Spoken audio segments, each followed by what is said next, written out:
చాలా ముఖ్యమైన విషయం మాట్లాడుతున్నాను. ప్రతి ఒక్కరు కూడా చివరి వరకు తప్పకుండా చూడండి. గత కొన్ని రోజుల నుంచి భారతీయులందరం కూడా తీరని శోకంలో, ఒక విపరీతమైన భయంలో ఉన్నాము. ఎప్పుడెక్కడ ఎలాంటి ఉగ్రవాద దాడి జరుగుతుందని చెప్పేసి. ఈ దాడి గురించి అనేక మంది స్పందించారు, చాలామంది మాట్లాడారు. దీని నుంచి నేను కూడా వీడియో తయారు చేయడం జరిగింది. ముఖ్యంగా చెప్పాలంటే, నా అన్వేషణ పేరుతో ప్రపంచ యాత్రికుడిగా తెలుగు రాష్ట్రాల్లో సెలబ్రిటీగా ఉన్నటువంటి అన్వేష్ దీన్ని స్పందించుకుంటూ రీల్స్ రిలీజ్ చేశారు. వారు మాట్లాడిన మాటల మీద ఈరోజు చాలా క్లియర్గా స్పందించాలనుకుంటున్నాను. ఈ జరిగిన ఉగ్ర దాడులు ఏవైతే ఉన్నాయో, ఎవడో బయట దేశం వాడు దాడి చేశాడంటే, లేదు మన స్వదేశీయుల దాడి చేశారు, మన లోపలుంటే మన లోపల శత్రువే దాడి చేయడం అనేది చాలా బాధాకరమైన విషయం. పోలీస్ వ్యవస్థ ఎంతో అప్రమత్తంగా ఉండి, ఇంటెలిజెన్స్ వ్యవస్థ ఎంతో అప్రమత్తంగా ఉండడం వల్ల RDX 2900 కేజీల RDXని స్వాధీనం చేసుకోవడము, అనేక వెపన్స్ స్వాధీనం చేసుకున్నారంటే పెద్ద విపత్తు నుంచి పోలీస్ వ్యవస్థ కాపాడింది ప్రజల్ని. లక్షలాది మంది ప్రాణాలు కోల్పోయే సిచ్యువేషన్ నుంచి కాపాడుకున్నారు. మన హైదరాబాద్ నుంచి కూడా ఒక డాక్టర్ని అరెస్ట్ చేయడము, ఆముదం గింజల నుంచి పాయిజన్ తయారు చేసి ప్రజలను చంపడం కోసము చేసిన పన్నాగం చూస్తుంటే భయమేస్తుంది కదా. ఇలాంటి దుర్ఘటనలు, ఉగ్రవాద దాడులు జరగకుండా ఉండాలంటే భారతదేశ ప్రభుత్వం కఠినంగా వెళ్ళిన శిక్షించాలి. ప్రభుత్వం వెంటనే ఫాస్ట్ ట్రాక్లో ఎంక్వైరీ కంప్లీట్ చేసి ఎవరైతే దీంట్లో సూత్రధారులు, పాత్రధారులుగా దీంట్లో ఇన్వాల్వ్మెంట్ అయి ఉన్నారో ప్రతి ఒక్కరిని కూడా కిరాతకంగా, ఎంతో కఠినంగా వాళ్ళని శిక్షించాలి. ఎందుకంటే ఇది చూస్తే ప్రజల గుండెల్లో భయం మొదలవ్వాలి. ఇంకెవడన్నా ఉగ్రవాదం ఆలోచన రావాలంటే కూడా ఉచ్చపడేలాగా వాడిని శిక్షించాల్సిన అవసరం ఉంది. ఎందుకంటే భారతదేశ డెవలప్మెంట్ అయినా, భారతదేశ ప్రశాంతత అయినా కానీ దీని మీద ఆధారపడి ఉంటుంది. ఇక్కడ ఉన్నటువంటి ప్రశాంతమైన వాతావరణం ఆధారపడి ఉంటుంది. కానీ ఈ ఉగ్రవాదులు దేశాన్ని వెనక్కి లాగాలని చెప్పేసి, దేశాన్ని విచ్ఛిన్నం చేయాలని చెప్పేసి చేసే దాడులు కాబట్టి దీని మీద కఠినంగా శిక్ష విధించాల్సినటువంటి తప్పకుండా అవసరం ఉంది. ఒక్క విషయం గుర్తుపెట్టుకోండి, ఈ ఉగ్రవాదుల యొక్క ఉద్దేశం ఏంటంటే భారతదేశాన్ని బలహీనపరచడము, భారతదేశం అభివృద్ధి చెందుతున్న దేశాన్ని, విశ్వగురువుగా ముందుకెళ్తున్న దేశాన్ని వెనక్కి లాగడమే ఉగ్రవాదుల యొక్క ముఖ్య ఉద్దేశమై ఉంటుంది. హిందూ ముస్లింల మధ్య విచ్ఛిన్నం తీసుకురావడము, భాయిగా కలిసినట్టు ముస్లింలని, హిందువులని విడగొట్టడమే వీరి ముఖ్య ఉద్దేశం. ఇలాంటి తరుణంలోనే భారతీయులను అందరం కూడా ఐక్యమత్యంగా భారతదేశం యొక్క ఐక్యతని చాటి చెప్పాల్సిన అవసరం ఉంది. ఈ ఉగ్ర దాడులను కూడా ఆసరాగా తీసుకునే రాజకీయం ఎవరైతే చేస్తున్నారో దయచేసి చేతులు జోడించి చెప్తున్నాను, దయచేసి హిందూ ముస్లిం మీద చిచ్చు పెట్టే ప్రయత్నం చేయబాకండి. భారతదేశం అంటే ఇక్కడ ఉన్నట్టు హిందూ, ముస్లిం, సిక్, ఈసాయి అందరూ కలిసికట్టుగా అప్పుడే భారతదేశం బలంగా ఉంటుంది. విచ్ఛిన్నం రాకుండా చేయాలి. భారతీయుల మధ్య విచ్ఛిన్నం వచ్చిందంటే ఉగ్రవాది గెలిచినట్లే. ఉగ్రవాది పన్నాగం గెలవకుండా ఉండాలంటే మనందరం కూడా ఐక్యమత్యంగా ఉండాలి. ఇక్కడ ముఖ్యంగా నేను మాట్లాడాలనుకున్న విషయం ఏంటంటే, ప్రపంచ యాత్రికుడుగా సుప్రసిద్ధమైనటువంటి నా అన్వేషణ అనే పేరుతో సోషల్ మీడియాలో చాలా సెలబ్రిటీగా ఉన్నటువంటి అన్వేష్ గారు దీని గురించి స్పందించారు. చాలా చక్కగా మాట్లాడారు, చాలా మంచి విషయాలు మాట్లాడారు. స్వదేశీ ఉగ్రవాదము చాలా ప్రమాదము, వెంటనే దీన్ని అరికట్టాలి అని చెప్పేసి చాలా మంచి వాయిస్ రేస్ చేశారు. వారంటే నేను చాలా రెస్పెక్ట్ ఇస్తాను. ఎందుకంటే అనేక సోషల్ ఇష్యూస్ మీద వారు మాట్లాడుతూ ఉంటారు. ఇక్కడ ఉన్నటువంటి బెట్టింగ్ యాప్స్ మీద ఒక ఉద్యమంలాగానే వారు నడిపారు. హ్యాట్సప్ చేయాలి, అలాంటి వారికి హ్యాట్సప్ చెప్పాలి. ఎందుకంటే వారి వల్ల అనేక కుటుంబాలు రోడ్డును పడకుండా కాపాడే విధంగా వారు చేసిన కృషి నిజంగా చెప్పండి వారిని అభినందించాల్సిన అవసరం ఉంది. అసలు ఈరోజు వారి గురించి మాట్లాడాల్సిన అవసరం నాకేమొచ్చింది అంటే, వారు మాట్లాడిన విషయాల్లో, వారు స్పందించిన విషయాల్లో కొన్ని మాటలు వివాదాస్పదంగా ఉన్నాయి. వాటి గురించి నేను డీటెయిల్గా చర్చించే ముందు మరొక విషయం ఏంటంటే, ఈ మధ్య వాట్సాప్లో కూడా నాకు చాలామంది సర్క్యులేట్ చేస్తున్నారు ఒక పోస్ట్. ఆ పోస్ట్ ఏంటంటే, ఈ విధంగా చూసుకున్నట్లయితే ఇది ఫేస్బుక్లోనో ఏదో సోషల్ మీడియాలో పోస్ట్ పెట్టేసి, నా ఫోటో పెట్టేసి, ఈ వ్యక్తి పాస్టర్ ప్రవీణ్ పగడాల గారు చనిపోయినప్పుడు స్పందించాడు, మానవత్వం మంట కలిసిపోతుందని చెప్పాడు. కానీ ఇప్పుడు ఇంత పెద్ద ఉగ్రవాద దాడి జరిగిన తర్వాత ఇతను ఏం స్పందించకుండా ఇంట్లో కూర్చున్నాడు, మౌనంగా ఉన్నాడని చెప్పేసి ఇది వేరు గ్రూప్స్లో కూడా సర్క్యులేట్ చేస్తున్నారు. ఇక్కడ నేను చెప్పాలనుకున్నానంటే, అసలు నేను స్పందించలేదు అని ఏదైతే ఒక నింద వేస్తున్నారో వారికి నిజం తెలియదా, కావాలనే ప్రచారం చేస్తున్నారా? ఎప్పుడైతే ఢిల్లీలో ఉగ్రవాద దాడి జరిగిందో వెంటనే దాని నుంచి స్పందించుకుని నేను వీడియో రిలీజ్ చేశాను, యూట్యూబ్లో ఖండించడం జరిగింది. అయితే అయినప్పటికీ వీడియో రిలీజ్ చేసిన తర్వాత కూడా ఇతనేమీ మాట్లాడలేదు అని సర్క్యులేట్ చేస్తున్నారు అంటే ఉద్దేశం ఏంటో తెలుసా?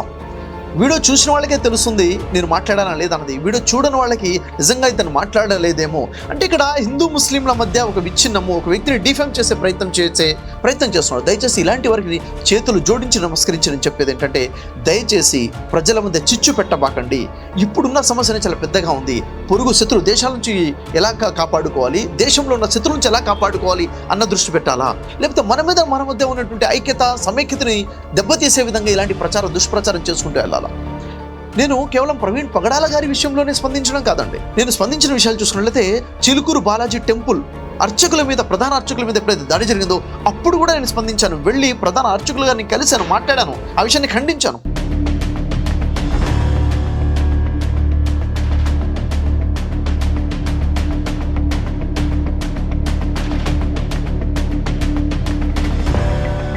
ప్రజలందరికీ నమస్కారము. నిజంగా చెప్పాలంటే చాలా దురదృష్టకరమైన బాధాకరమైన విషయము ఏదైతే మనము విన్నటువంటి విషయం. నిజంగా ఇంత ఘోరమైన సంఘటన జరిగిందా అని చెప్పేసి. అంతేకాదు సికింద్రాబాద్లో ముత్యాలమ్మ టెంపుల్ మీద అయితే అటాక్ చేయడం జరిగిందో ఆ టైంలో కూడా నేను స్పందించాను, మీడియాలోకి మాట్లాడాను. ఇలాంటివన్నీ కఠినంగా శిక్షించాలని చెప్పేసి. నేను ఒక మత పక్షంలో మాట్లాడే వ్యక్తిని కాదు. హిందూ అయినా, ముస్లిం అయినా, క్రైస్తవుడైనా, ఏ వ్యక్తి అయినా కానీ భారతీయుడు, ఎవరిని కించపరచకూడదు, ఎవరి మనోభావాన్ని కూడా దెబ్బతీయకూడదని బలంగా నమ్ముతున్న వ్యక్తిని నేను. సో ఇక రండి, ఈరోజు అసలు నేను వీడియో చేయడానికి ముఖ్య కారణం ఏంటంటే, నా అన్వేషణ మరి ప్రపంచ యాత్రికుడు వారు మాట్లాడే విషయాలు, దాంట్లో నుంచి ఒకటి రెండు విషయాలు మీకు చెప్తాను. వారు ఏం మాట్లాడారు, నేను వారికి చెప్పాలనుకున్న విషయం ఏంటి, వారికే కాదు వింటున్న ప్రతి ఒక్కరికి కూడాను ఇవ్వాలనుకున్న సందేశం ఏంటో చూద్దాం. ఏమన్నారు? ప్రతి ముస్లిం సోదరుడు ఉగ్రవాది కాదు, కానీ ఉగ్రవాదులందరూ ముస్లింలే అంటున్నారు. దీని గురించి కొంచెం డీటెయిల్గా మనం మాట్లాడుకుందాం. ఆ తర్వాత ఏమంటున్నారు చూద్దాం. మతం అంటే ఖురాన్లో ఉందన్నమాట. మామూలు అదే మతం అల్లాహ్ నమ్మడం వల్ల వేసి చంపేది, సాగు సంపు నరికేసాయి, మత సామరస్యం ఉండదు అంటే ఖురాన్లో ఉందన్నమాట. ఏమని? అల్లాని నమ్మని వారిని చంపేసేయి, చావు చంపు నరికేసేయి అని ఖురాన్లో ఉంది. ఖురాన్లో మత సామరస్యం లేదు అని చెప్తున్నారు. మరొకసారి వినండి. మతం అంటే ఖురాన్లో ఉందన్నమాట. మామూలు అదే మతం అల్లాహ్ నమ్మడం వల్ల వేసి చంపేది, సాగు సంపు నరికేసాయి, మత సామరస్యం ఉండదు. మరొక విషయం చూసుకుంటే, 100 బుక్లు చదివిన వాడు డాక్టర్ అయ్యాడు, కానీ ఒకే ఒక బుక్ చదవడం వల్ల ఆడు దేవుడివాదం వైపు అడుగు వేశాడు. అదే ఖురాన్. 100 పుస్తకాలు చదవడం వల్ల డాక్టర్ అయ్యాడు, కానీ ఒకే ఒక బుక్ చదవడం వల్ల తీవ్రవాదిగా, ఉగ్రవాదిగా మారిపోయాడు. ఆ ఒక్క పుస్తకం ఏంటంటే ఖురాన్ అని చెప్పడం జరుగుతుంది. దీని గురించి కూడా కొంచెం తెలుసుకునే ప్రయత్నం చేద్దాం. ఖురాన్లో ఉన్న లొసుగుల్ని, ఇమాముల్ని ట్రైనింగ్ ఇవ్వాలి, ఆ తర్వాత పాటు చూసుకుంటారు. ఖురాన్లో ఉన్న లొసుగులకి ఏదైతున్నాయో వాటికి ట్రైనింగ్ ఇవ్వాలి అని చెప్తున్నారు. ఇక్కడ గమనించాల్సిన విషయం ఏంటంటే, ముఖ్యంగా అన్వేష్ గారికి నేను చెప్పాలనుకుంటుంది, సార్ మీరు మాట్లాడే మాటలు లక్షలాది మంది వింటారు, మీకు మిలియన్స్ ఆఫ్ సబ్స్క్రైబర్స్ ఉన్నారు, మీ మాటకి విలువ ఉంది, మీ మాటని చాలా జాగ్రత్తగా ప్రజలు వింటారు. మీరు మాట్లాడే మాటలు పరిశీలన చేసి చాలా జాగ్రత్తగా మాట్లాడటం చాలా అవసరం విషయం నేను మీకు తెలియజేస్తున్నాను. ప్రతి ముస్లిం ఉగ్రవాది కాదు, కానీ ఉగ్రవాదులందరూ ముస్లింలే అని ఒక స్టేట్మెంట్ మీరు ఇచ్చారు. అంటే ఈ ప్రపంచంలో ఇప్పటివరకు ఎంతమంది అయితే ఉగ్రవాదులు ఉన్నారో వాళ్ళందరూ కూడా ముస్లింలేనని మీరు నమ్ముతున్నారు. మీరు ఆ విషయం చెప్పేశారు. ఈ విషయం ఏదో ఫ్లోలో చెప్పారా, అవగాహనతో చెప్పారా, తెలిసి చెప్పారా, తెలియక చెప్పేశారా, ఇది నాకైతే అర్థం అవ్వట్లేదు. అన్వేష్ గారు, ఇక్కడ కొన్ని విషయాలు నేను మీకు గుర్తు చేయాలనుకున్నారు. బహుశా మీకు తెలిసే ఉండొచ్చు, తెలిసినా మీరు ఎందుకు మాట్లాడారో నాకు తెలియదు. 1985లో ఎయిర్ ఇండియా ఫ్లైట్ 182లో బాంబ్ బ్లాస్ట్ జరిగింది. దీంట్లో పట్టుకుంది ఎవరిని సార్? తల్విందర్ సింగ్ని అరెస్ట్ చేయడం జరిగింది. తల్విందర్ సింగ్ మరి అతను ముస్లిమా అనేది ఒకసారి మీరే సమాధానం చెప్పాలి. 1990లో జలంధర్లోని Punjab armed police headquarters మీద బాంబ్ బ్లాస్ట్ జరిగింది. మరి దీన్ని చేసింది ఎవరంటే తుఫాన్ సింగ్. మరి ఇతను ముస్లిమా? ఈ విషయం మీకు తెలీదా? 2008లో మాలేగాంలో జరిగినటువంటి టెర్రరిస్ట్ యాక్ట్లు, బాంబ్ బ్లాస్ట్లు ఏవైతే జరిగావో దీంట్లో సాధ్వి ప్రజ్ఞా సింగ్ ఠాకూర్ని అరెస్ట్ చేయడం జరిగింది. మరి తను ముస్లిమా? 2007లో Samjhauta express train bomb blast గురించి మీకు తెలియదా? 2007లో అజ్మీర్ దర్గాలో జరిగిన బాంబ్ బ్లాస్ట్ గురించి, 2007లో హైదరాబాద్ మక్కా మసీదులో జరిగినటువంటి బాంబ్ బ్లాస్ట్లో స్వామి అసిమానందని అరెస్ట్ చేసిన విషయం మీకు తెలియదా? స్వామి అసిమానంద మరి ముస్లిమా? భారతదేశంలో 2008లో జరిగినటువంటి ఉగ్రవాద దాడులు, బాంబ్ బ్లాస్ట్ ఏదైతుందో దాంట్లో భారత ఆర్మీ మాజీ అధికారి, ఆర్మీ ఆఫీసర్ ప్రసాద్ శ్రీకాంత్ పురోహిత్ ఎవరైతే అరెస్ట్ చేయబడ్డాడో మరి అతన్ని ఏటీఎస్ అంటుంది, యాంటీ టెర్రరిస్ట్ స్క్వాడ్ చెప్తుంది ఇతను దీంట్లో ప్రధాన కుట్రధారిగా ఉన్నాడు, ప్రధాన సూత్రధారిగా ఈ వ్యక్తి ఉన్నాడని చెప్పేసి శ్రీకాంత్ పురోహిత్ని అరెస్ట్ చేశారు. మరి శ్రీకాంత్ పురోహిత్ ముస్లిమా? అక్టోబర్ నెల 11వ తేదీ 2007వ సంవత్సరంలో జరిగిన బాంబ్ బ్లాస్ట్లో, అజ్మీర్ బాంబ్ బ్లాస్ట్లో దేవేంద్ర గుప్తాని, భవేష్ భాయ్ పటేల్ని వీళ్ళిద్దరిని కూడాను అరెస్ట్ చేయడమే కాకుండా వీళ్ళిద్దరికి కోర్టు జీవిత ఖైదుని ఖరారు చేసింది, శిక్ష విధించింది. మరి ఈ భవేష్ పటేల్ అయినా, దేవేంద్ర గుప్తా అయినా కానీ ఈ ఉగ్రవాదులు ముస్లింలా? ఈ విషయం మీకు తెలీదా? గతంలో ఎన్ఐఏ మరియు యాంటీ టెర్రరిస్ట్ స్క్వాడ్ అరెస్ట్ చేసినటువంటి సునీల్ జోషి కానివ్వండి, రమేష్ శివాజీ ఉపాధ్యాయ కానివ్వండి, వీళ్ళని ఉగ్రవాదులుగా అయితే అరెస్ట్ చేశారు. మరి వీరి పేరు వింటుంటే వీరు ముస్లింలని అర్థమవుతుందా మీకు? ఎన్ఐఏ మరియు ఏటీఎస్ మాలేగాంలో జరిగినటువంటి బాంబ్ బ్లాస్ట్, ఉగ్రవాద దాడుల్లో, బాంబ్ బ్లాస్ట్లో స్వామి దయానంద పాండేని, శరద్ కుల్కర్ని అరెస్ట్ చేసిన విషయం మరి మీకు తెలియదా? అంతేందుకు మొన్నటికి మొన్న 2023 మే 3వ తేదీన డాక్టర్ ప్రదీప్ కురుల్కర్ని అరెస్ట్ చేశారు. ఎందుకు అరెస్ట్ చేశారు? డిఆర్డిఓలో ఫేమస్ సైంటిస్ట్, ల్యాబ్ డైరెక్టర్ తను. భారతదేశంలో డిఫెన్స్కి సంబంధించినటువంటి వెరీ సీక్రెట్ విషయాలు, డిఆర్డిఓకి సంబంధించినటువంటి సీక్రెట్ ఇన్ఫర్మేషన్ ఒక డేటా లాగా పాకిస్తాన్ ఇంటెలిజెన్సీకి అందజేశాడు, టెర్రరిస్టులకు సహకరించాడని చెప్పేసి డాక్టర్ ప్రదీప్ని అరెస్ట్ చేశాడు. మరి ఆ ఉగ్రవాద చర్యలకు పాల్పడింది ఆ ప్రదీప్ ముస్లిమా? మన హైదరాబాద్లో 2007 మే 18వ తేదీన చార్మినార్ పక్క నుండి మక్కా మసీదులో ఫ్రైడే జుమ్మా రోజున నమాజ్ చదువుతున్న తరుణంలో బాంబ్ బ్లాస్ట్ అయింది. అనేక మంది చనిపోయారు. మరి దాంట్లో అరెస్ట్ చేసి ఎవరిని చేశారు? మక్కా మసీదులో జరిగిన బాంబ్ బ్లాస్ట్లో అరెస్ట్ చేసింది ఎవరిని? స్వామి అసీమానందను అరెస్ట్ చేశారు, దేవేంద్ర గుప్తాని అరెస్ట్ చేశారు, లోకేష్ శర్మను అరెస్ట్ చేశారు, భరత్ మోహన్ లాల్ రతేశ్వర్ని అరెస్ట్ చేశారు, రాజేంద్ర చౌదరిని అరెస్ట్ చేశారు, సందీప్ దాంగేని అరెస్ట్ చేశారు, రామచంద్రని అరెస్ట్ చేశారు, సునీల్ జోషిని అరెస్ట్ చేశారు. మరి వీరు ఉగ్రవాదానికి పాల్పడ్డారని చెప్పేసి వీరందరూ అరెస్ట్ చేశారు కదా. మరి వీరందరూ ముస్లింలా?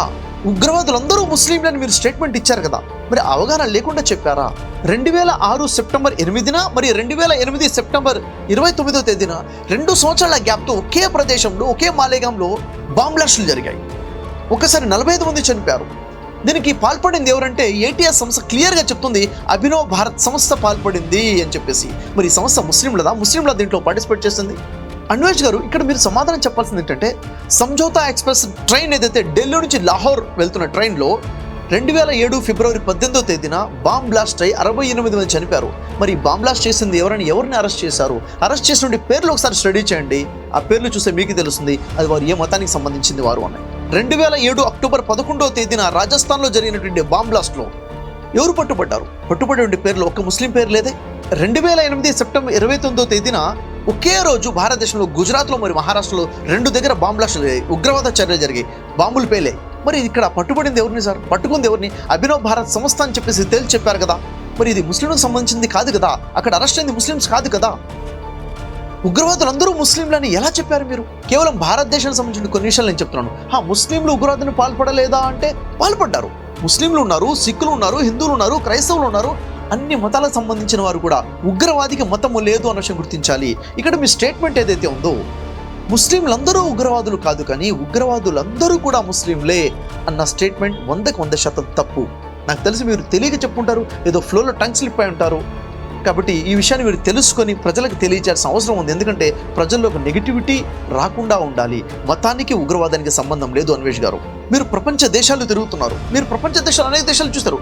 యుద్ధాలు చేసుకుని మత పిచ్చి వల్ల విధ్వంసమైన అనేక దేశాలు మీరు చూశారు. ఈ మత పిచ్చి అన్ని మతాల వాళ్ళలో కనిపిస్తుంది. అన్ని మతాలలో ఇట్లా ముస్లింలలో మత పిచ్చి ఉన్న వాళ్ళు ఉన్నారు, క్రైస్తవుల్లో మత పిచ్చి ఉన్నారు, యూదుల్లో మత పిచ్చి ఉన్నారు, హిందువుల్లో మత పిచ్చి ఉన్నారు. ఏ మతంలో కూడా మత పిచ్చి ఉన్నవాడు ఉండకూడదు. మతం పేరు మీద యుద్ధం చేస్తున్నాడంటే వాడు మతోన్మాదే.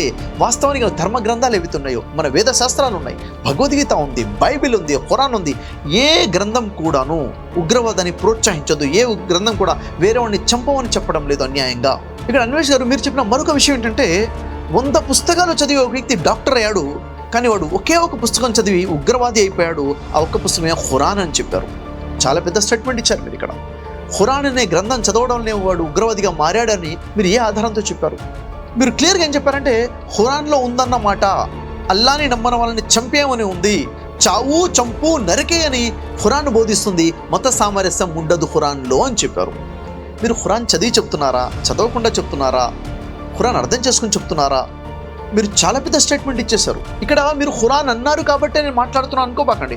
మీరు ఖురాన్ని అన్నా కానీ, భగవద్గీతని అన్నా కానీ, బైబిల్ని అన్నా కానీ నేను మాట్లాడతాను. ఎందుకంటే గ్రంథాలన్నింటినీ విశ్వసించే వ్యక్తిని, వేద శాస్త్రాలను విశ్వసిస్తాను, భగవద్గీతను విశ్వసిస్తాను, బైబిల్ని విశ్వసిస్తాను, ఖురాన్ని విశ్వసిస్తున్న వ్యక్తిని. ఎందుకంటే అన్ని గ్రంథాల్లో కూడా ధర్మం ఒకటే ఉంది, అన్ని గ్రంథాలకి సోర్స్ ఒకటే, సృష్టికర్త, డివైన్ పవర్ సోర్స్ అని నమ్ముతున్న వ్యక్తిని. మీరు ఒక ధార్మిక గ్రంథాన్ని ఇది ఉగ్రవాదాన్ని బోధిస్తుందని చెప్పారు. ఎంత తప్పుడు విషయం చెప్పారు. ఇలా తప్పు పట్టుకుంటూ పోతే భగవద్గీతను తప్పు పట్టేవాళ్ళు ఉన్నారు. అక్కడ జరిగినటువంటి కురుక్షేత్ర యుద్ధము ఉగ్రవాదం చెప్పేవాళ్ళు ఉంటారు. బైబిల్లో చూసినట్టు అనేక దేవుని విశ్వసించిన వాళ్ళని విగ్రహం చేసిన వాళ్ళని నరకేమని చెప్పింది ఉగ్రవాదం చెప్పేవాళ్ళు ఉంటారు. ఖురాన్లో కొన్ని వాక్యాలు తీసి ఉగ్రవాదం చెప్పేవాళ్ళు ఉంటారు. దయచేసి ఇలా తప్పు పట్టడం కాదు, వాస్తవాన్ని ఏంటో గ్రహించే ప్రయత్నం చేయాలి. అనేక మంది ఖురాన్లో ఉన్నటువంటి కొన్ని వాక్యాలు చదివి ఎక్కడైతే అపోహ గురయ్యారో దానికి సంబంధించి చిన్న క్లారిటీ మీకు ఇవ్వాలనుకున్నాను. దీనికి సంబంధించి గతంలో సిగ్నేచర్ స్టూడియోస్ అని చెప్పేసి మహేందర్ గారు ఒక ఛాలెంజ్ చేశారు. ఖురాన్ ఉగ్రవాదాన్ని బోధిస్తుంది, ఖురాన్ ఉండడం వల్ల దేశానికి ముప్పు, కాబట్టి నాకు కొన్ని ప్రశ్నలు ఉన్నాయి, సమాధానం చెప్తారా ఎవరని చెప్పేసి ఛాలెంజ్ చేస్తే నేను వెళ్ళి కూర్చొని దాదాపుగా 7-8 గంటలు నేను డిస్కస్ చేశాను. దీనికి సంబంధించి ముఖ్యమైన కొన్ని పాయింట్స్ ఏవైతున్నాయో, ఏదైతే ఉగ్రవాదానికి సంబంధించి ఖురాన్ బోధిస్తుందని చెప్తున్నారో దీనికి సంబంధించి మాట్లాడిన వీడియో కింద లింక్ ఇస్తున్నాను. ఈ వీడియో కింద తప్పకుండా వీడియో చూడండి, అక్కడ మీకు స్పష్టంగా క్లారిటీ అనేది వస్తుంది. ఇక్కడ బేసిక్గా నేను ఏం చెప్తున్నానంటే, చూడండి, ఖురాన్లో ఏముంది? దేవుణ్ణి నమ్మని వాళ్ళని, అల్లాహ్ని నమ్మిన వాళ్ళని కాఫిర్లు అంటారు అని ఉంది అంటారు. ఇది ఎంత మాత్రం కాదండి. ఖురాన్లో ఏ పదాలు ఉన్నాయో తెలియాలి. ఈ విషయాలు మీరే కాదు, ముస్లింలలో చాలామందికి తెలియనటువంటి విషయాలు. ముస్లింలో కొంతమందికి పండితులకి హాఫ్ నాలెడ్జ్ ఉన్నటువంటి పండితులు ఉన్నారే, వాళ్ళకు కూడా తెలియనటువంటి విషయాలు ఏంటో చెబుతాను. ఇక్కడ ముస్లింలు కూడా క్లారిటీ రావాలి. ఇక్కడ ఏంటంటే కాఫిర్ అన్న పదం ఉంది. కాఫిర్ అంటే ముస్లిం కానివాడు కాఫిర్ అని చాలామంది భ్రమలో ఉన్నారు. ముస్లింలలో కూడా కొంతమంది ఈ భ్రమలో ఉన్నారు. కాఫిర్ అంటే ముస్లిమేతరుడు కాదు. కాఫిర్ అంటే తిరస్కరించిన వాడు. ఏదైనా ఒక ఆజ్ఞ ఖురాన్లో ఉంటే ఆ ఆజ్ఞని తిరస్కరిస్తే వాడు కాఫిర్ అవుతాడు. ఉదాహరణకి వడ్డీ వ్యాపారం చేయకూడదు, వడ్డీ తినకూడదు అని ఆజ్ఞ ఉంది. ఎవరైతే దీన్ని తిరస్కరించారో ఆ వ్యక్తి కాఫిర్ అంటే తిరస్కరించాడు అని అర్థం. అంటే ఒక ముస్లిం కూడా వడ్డీ వ్యాపారం చేస్తే ఆ వాక్యం విషయంలో ఆ ముస్లిం కూడా కాఫిర్ అయిపోయాడు, అంటే తిరస్కారి అయిపోయాడు, తిరస్కరించాడు అని అర్థము. కాఫిరూన్ అంటే బహువచనం, కాఫిర్ అంటే ఏకవచనం. అలాగే ముస్లిం అంటే విశ్వసించినవాడు, ఏంటిది ఆజ్ఞల్ని విశ్వసించినవాడు. ముస్లిమూన్ అంటే బహువచనం. అదే గాఫిల్ అనే పదం ఉంటుంది. గాఫిల్ అంటే తెలియనివాడు, ఇంకా ఎమరపాట్లో పడిపోయి ఉన్నాడు, ఎమరపాట్లో ఉన్నాడు. గాఫిలూన్ అంటే తెలియని బహువచనం ఇది. అంటే ఇక్కడ ఉన్నటువంటి ఎవరైతే ముస్లిమేతరులు ఉన్నారో వాళ్ళు కాఫిర్లు అని ఎవరన్నా ముస్లిం అన్నా తప్పే, అలా ఎవరన్నా భావించినా తప్పే. గాఫిల్ అంటే వారు ఎమరపాట్లో ఉన్నారు, తెలియని వారిగా ఉన్నారు, విషయం తెలియదు. లా ఇల్మ్ లా యాలమూన్ అని ఖురాన్లో ఉంటుంది. లా ఇల్మ్ అంటే దానికి సంబంధించిన జ్ఞానం లేనివాడు, దానికి సంబంధించిన జ్ఞానం లేనివాడే తప్ప దాన్ని తిరస్కరించిన వాడు కాదు. లా యాలమూన్ అంటే ఏంటిది? అలాంటి బహువచనము, తెలియనటువంటి వారు, జ్ఞానం లేనివారు అన్నదము. ఖురాన్లో ఎక్కడైతే కాఫిర్లని చంపండి అని ఉంది అని చాలామంది మాటిమాటికి మాట్లాడుతుంటారు, ఎక్కడ కూడా ఖురాన్లో కాఫిర్లని చంపండి అని లేదు. ఏమనుంది? ఆ కాఫిర్లని హతమార్చండి అని ఉంది. ఆ కాఫిర్లు వేరు, కాఫిర్లు వేరు. అసలు కాఫిర్ అంటే ముస్లిమేతరుడు కాదు, తిరస్కరించిన వారు, ఎదురు దాడి చేసేటువంటి వారు, దాడి చేసేవారు, హింసించేవారు. ఎవరైతే ఆ మక్కా పట్టణంలో 1400 సంవత్సరాల క్రితం జరిగిన ఆ సంఘటనలో అప్పుడు ఉన్నటువంటి ఆ తిరస్కారులు ఎవరైతే హింసిస్తున్నారో, ఎవరైతే మీ మీద దాడి చేశారో, ఎవరైతే మీ భార్య పిల్లని చంపేస్తున్నారో వారిని మీరు ఎదురుదాడి చెయ్యండి, వారిని చంపండి. అక్కడ యుద్ధం సంఘటనలో యుద్ధం గురించి చెప్పబడుతున్న విషయం అది. అక్కడ కాఫిర్ అని లేదండి, అల్ కాఫిరూన్ అంటుంది, అల్ కాఫిర్ అని ఉంటుంది. అంటే అల్ అంటే ఏంటో తెలుసా? ద సిటీ అంటే పట్టణం, ద సిటీ అంటే ఆ పట్టణము, అవునా లేదా? మ్యాన్ అంటే మ్యాన్ ఎవరైనా కావచ్చు, ద మ్యాన్ అంటే ఆ మనిషి. అదేవిధంగా అల్ కాఫిరూన్ అంటే, అల్ కాఫిర్ అంటే ఆ కాఫిర్లు ఎవరైతే ఆ సమయంలో ఉన్నటువంటి ఆ పర్టికులర్ విషయంలో వారు ఎవరైతే మీ మీద దాడి చేస్తున్నారో వారికి ఎదురుగా మీరు యుద్ధం చేయండి. యుద్ధం ప్రస్తావన భగవద్గీతలో ఉంటుంది, యుద్ధం ప్రస్తావన బైబిల్లో ఉంటుంది. అక్కడ వారి హక్కుల కోసం పోరాడుతున్నారు. మా హక్కుల్ని కాలరాసే వాళ్ళ ఎదురుగా ఎవరైతే మమ్మల్ని హింసిస్తున్నారో వాళ్ళకి వ్యతిరేకంగా పోరాటం గురించి అక్కడ చెప్పబడింది. అంతే తప్ప కాఫిర్లను చంపండి, అల్లాహ్ను నమ్మని వారిని చంపండి అని చెప్పేసి సర్వసాధారణంగా చెప్పబడ్డ విషయం కాదు, ఇప్పుడు వర్తించే విషయం కానే కాదు. ఈ విషయాన్ని గురించి అవగాహన లేని ముస్లింలకి అవగాహన రావాలి, హాఫ్ నాలెడ్జ్ ఉన్నటువంటి ఖురాన్ పండితులకి అవగాహన రావాలి. ఇక్కడ జరిగిన పెద్ద పొరపాటు ఏంటంటే, గతంలో నేను ప్రస్తావించాను, కింద ఉన్న లింక్ మీరు చూడండి. ఖురాన్ని అనువదించేటప్పుడు కాఫిర్ అన్న దగ్గర అవిశ్వాసులు అని చెప్పేసి అనువాదం చేశారు. చాలా పెద్ద అనువాదం తప్పది. ఉర్దూలో అయినా, తెలుగులో అయినా, ఇంగ్లీష్లో అయినా డిస్బిలీవర్స్ అని చెప్పారు. కాఫిర్ అంటే తిరస్కరించిన వారు అని రాయాలి క్లియర్గా. ఖురాన్లో ఏముంది? ముస్లిం ఉంది అంటే విశ్వసించిన వారు ఉన్నారు, తిరస్కరించిన వారు ఉన్నారు. ఇద్దరే ఉన్నారా? కాదు.